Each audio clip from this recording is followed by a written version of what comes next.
right, Coach. The Lady Rail Splitters have now won 5 games in a row, but more importantly, the team is moving on to the semifinals of the South Atlantic Conference Championship Tournament to be played this Saturday, taking on Carson Newman. But backing up a little bit, we'll go back to last Saturday when the team took on Queens in what was the regular season finale, trying to clinch that fourth seed in the conference tournament. And you got a big fight from the Royals. Again, I know that game against Carson Newman on Wednesday took a lot out of the team to pull out that 2-point win. Had a good fight from the Royals, and you pull away in the end to win 66-58 in overtime. So overall, can you sum up how that matchup went with Queens on Saturday in what was a huge crowd in Tex Turner? Well, I actually wasn't surprised at all. I think Sarah does a great job, and she always has her team really prepared, and they just had a great game plan against us, and I felt like the intensity on our part wasn't as strong as it was with Carson Newman, and I don't know if that was because it was senior night. We had a lot of girls emotional before the game, or what have you, But I just felt like we weren't as intense or as aggressive, both on the offense or defensive side. And so I'm just glad that I felt like the only time that you really saw our team was in overtime. Like that was our team. That's how we attack. That's how we, play defense. That's how we rebound. And I'm glad that the great crowd that we had at least saw a glimpse of us in overtime. We're just fortunate to have pulled out that victory. And then on Wednesday, after clinching that fourth seed to defeat Queens, you returned to Tex Turner. You give Shea and Ross one more chance to play on their home court, and facing a fifth-seeded Catawba squad that you split the season series with against the Indians. We won by 17 here at home, and it was an 18-point victory for them in Salisbury. So we knew that this was a quality Catawba team, and we led from wire to wire, pulled off a 9-point win. It was an 11-3 run down the stretch in the fourth quarter to help pull away, and overall it was a very nice team victory for the Lady Rail Splitters. Well, I like Catawba's team. They're always a hard matchup for us, so that was no different coming into the game on last night, but luckily, I felt like we did a phenomenal job on the boards, and however, that allotted for some mistakes that we made. I felt like we had far too many turnovers, and that's not characteristic of us at all.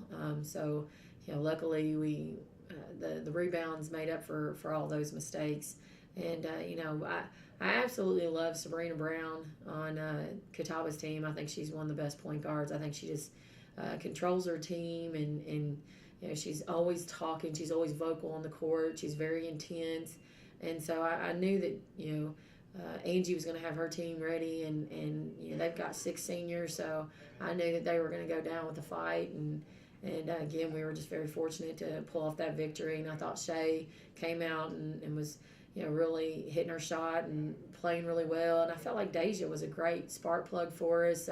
She came in and knocked down some big shots for us. And there was some, great contributions from multiple people. I thought, Jordan had a double-double. And so, I thought she played a good game. And, Ross led us in assist. Did some great things on the offensive end. Had some rebounds, and so, I just felt like collectively it was a great win for us. Yeah, you talked about the rebounding advantage that the team had, one of the biggest of the season. It seemed like you just dominated from the start there. You mentioned that Brightwell had a double-double. Shea Coker, again, nearly had a double-double as well. Cameron DeBose was huge inside for you guys. Deja Maxwell, as you mentioned, off the bench was huge in the rebounding department. Emily Griffith as well. She always fills up the stat sheet in multiple categories. It seems like everyone that played on the box score was doing things well, not just scoring, but things that don't show up in the box sheet as well. No, I just think that right now we've been hit with a lot of adversity this year. Going back to first off, we lost Sydney Newsome. She was the first one, and she had to have surgery, and we ended up redshirting her. And then, actually, Lexi Kaiser was the very first one. She was coming off an ACL from her high school, and we just didn't feel like she was strong enough to play this season, so we redshirted her. Then we lost Sydney Newsome. Then December 30th, we lost Carson Sims, which, that's our starting point guard.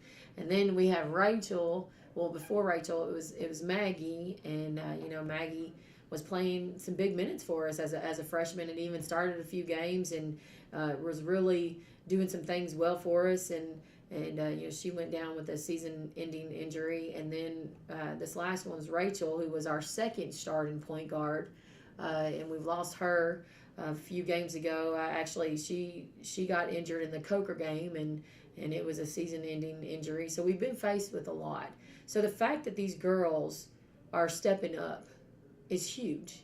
And that just speaks volumes for how hard they work. And some kids pout and when they're not getting playing time and they shut down. And these girls, no, they were ready when their number was called, and it's been huge for us. And they've translated that into a lot of momentum as well. You can tell that the team is so determined to continue their season. As now you head to Greenville this weekend for the South Atlantic Conference semifinals facing Carson Newman. We just met the Eagles a little bit over a week ago. It was a 2-point win. We met Carson Newman last season in this very same spot in the South Atlantic Conference semifinals in the tournament. So we can expect another tightly contested battle down there on a neutral court. And so far, what can we expect on Saturday in that game against the Eagles? Well, I just think that Carson Newman's always excited to play that game. We're always excited. It's a rivalry team, and I just think that it's going to be 40 minutes of really intense and aggressive play on both teams' part. We were mad when they beat us at their place, and I can't imagine that they're not going to be mad that we stole one from them here recently. So, it's going to – both teams are definitely going to be focused and ready to play. So I think that's really going to be a great game for anybody that's traveling to Greenville, and I think whoever the outcome is, whether it's in our favor, which I'm hoping for, and or if it's in Carson Newman's favor, I mean, they're going to want it more. And that's what that game is going to come down to, what team wants it more. Bottom line. Well, Coach, best of luck to you this weekend in Greenville. Thank you.